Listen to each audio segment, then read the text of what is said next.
हाय दोस्तों, बात करते हैं परहेज और सावधानियां नोज सर्जरी के बाद। नोज सर्जरी के बाद क्या वो सावधानियां हैं एंड क्या परहेज हैं जो हमें करना चाहिए, क्या हमें नहीं करना चाहिए। जो बात करेंगे 5 बातें हैं जिससे हमें सक्सेसफुल हमारी नोज सर्जरी का आउटपुट आए। दोस्तों, सबसे पहली बात, नोज सर्जरी के बाद नेजल पैकिंग से रिगार्डिंग बातें। सबसे इंपॉर्टेंट बात तो आपको क्या है, सर्जरी के बाद एक जो है हमारे नोज के अंदर हीमोस्टेसिस के लिए डिफरेंट डॉक्टर्स डिफरेंट तरीके की पैकिंग्स यूज में लेते हैं। रिसेंटली जो मोस्ट कॉमन जो आजकल यूज में आता है, एक स्पंज नुमा स्ट्रक्चर होता है जो नोज का हीमोस्टेसिस करने के लिए लगाया जाता है। मैं यूजुअली उसकी जगह डॉइंस स्प्लिंट या जेलोनेट यूज में लेता हूं, जिससे क्या है कि सर्जरी के बाद भी आपको नोज से एक तरफ से कहीं ब्रीदिंग आता रहे और आपको बिल्कुल जो है वो नेजल ब्लॉकेज फील नहीं हो। दोस्तों, ये जो पैकिंग होती है, जो नोज पैकिंग जो है वो डे आफ्टर टुमारो जब उसको निकाल दिया जाता है, उसके बाद आपको एक तो जो है वो खाने पीने की जो चीज़ें हैं वो लाइट फूड आपको लेना है, बहुत स्पाइसी फूड नहीं लेना है।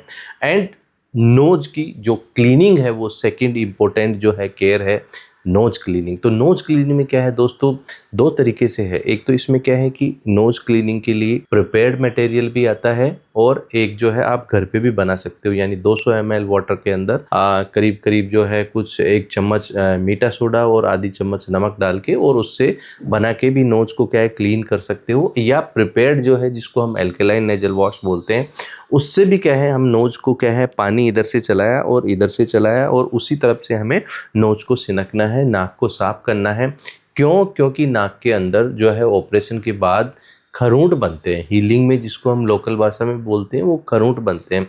तो ये जो खरूंट है उसको साफ करने के लिए नेजल क्लीनिंग ये आपको जो है वो करीब दिन में 2 बार करना है। और ये आप ये देख लीजिए, अगर आपका सेप्टोप्लास्टी ऑपरेशन है तो करीब करीब 2 हफ्ते तक करना है। आपका अगर साइनस सर्जरी हुई है तो 3 से 4 हफ्ते तक नोज को क्लीनिंग करना है। इसके बाद तीसरी चीज़ है दोस्तों, अगर आप बाहर जाते हैं तो आपको एक मास्क यूज में लेना है जिससे नाक के अंदर जो है इन्फेक्शन नहीं हो, हीलिंग आपको जो है फास्ट हो, आपको बार बार एलर्जी नहीं हो।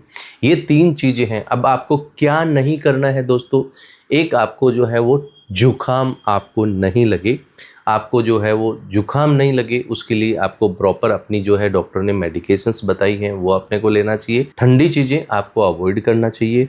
आपको जो है दोस्तों इसमें जो स्मोकिंग है वो आपको अवॉइड करना चाहिए, एल्कोहल है वो अवॉइड करना चाहिए, क्योंकि ये सारी चीज़ें आपके नोज की हीलिंग को डिले करती हैं।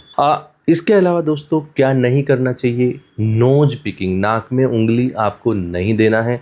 कई बार नाक में जो क्रस्ट होते हैं, खरूंट होते हैं, तो वो जो क्रस्ट और खरूंट को करने के लिए, क्लीन करने के लिए अगर आपको नाक में उंगली दी तो आपको बहुत बार क्या है नाक में ब्लीडिंग हो सकती है। अब ब्लीडिंग हो गई तो क्या करें दोस्तों, अगर नाक में क्लीनिंग के बाद अगर कोई ब्लीडिंग होती है तो अगले 2 या 3 दिन तक नोज क्लीनिंग आप बंद कर दीजिए और नोज को बहुत तेज ब्लो नहीं करना है। एंड अगर ब्लीडिंग हो रही है तो हल्का सा नोज को 10 मिनट तक पिंच कर लीजिए। सो दोस्तों, ये वो 5 बातें हैं कि नोज का जो पैकिंग के रिलेटेड है, नोज का जो क्लीनिंग से रिलेटेड है, मास्क आपको यूज करना है, एंड स्मोकिंग, अल्कोहल, और आपको जो है वो जुकाम से बचना है, एंड नाक में उंगली नहीं देनी है। तो ये 5 बातें आपने अगर आप नोज सर्जरी से रिलेटेड ध्यान में रखी तो आपको एक सक्सेसफुल नोज सर्जरी और स्मूथ नोज हीलिंग होके आपके रिजल्ट सर्जरी के बहुत अच्छे मिलेंगे। Thank you.